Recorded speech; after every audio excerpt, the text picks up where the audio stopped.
jou wat nog werk. Amen. Maar ek sal maar die manne aanstel om 'n video te maak. Ek sal vir jou aanstuur vir die wat werk. Amen.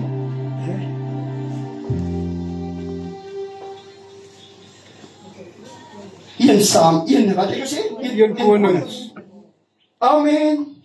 Salomo sy huwelik, sy droomgesig in Gibeon, hy vra en verkry wysheid. Ek gaan vers 3 lees.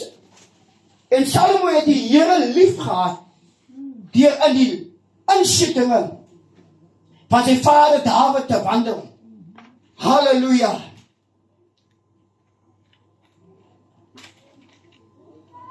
Hy het net gedurig op die hoogtes geoffer en 'n rook laat opgaan. En die koning het na Gibeon gegaan om daar te offer, omdat dit die vernaamste hoogte was. 1000 brandoffers het Salomo op daardie altaar geoffer. Die woord is geseën in die volk van die Here sê amen. En die Bybel sê, halleluja, Samuel het die Here lief gehad.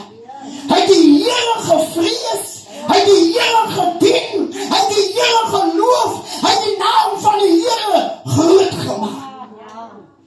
Amen. Halleluja. En Samuel het opgetrek, halleluja, na Gibeon toe, om te gaan offer vir die Here. Amen. Halleluja. Ek het ook nie de glaasje gehaald van die offer gebracht. En ek gaan offer 1000 beeste en skape en kleinvee aan die Here. Amen. En dat aangename reën vir die Here uitgetrek. Amen. Amen. Halleluja. En die Here het na hom toe gekom. En die Here vra Samuel, wat wil jy hê? Moet ek vir jou doen? Sien jy ou die, wat my vanmorgen terug, halleluja. Toe Samuel hy 1000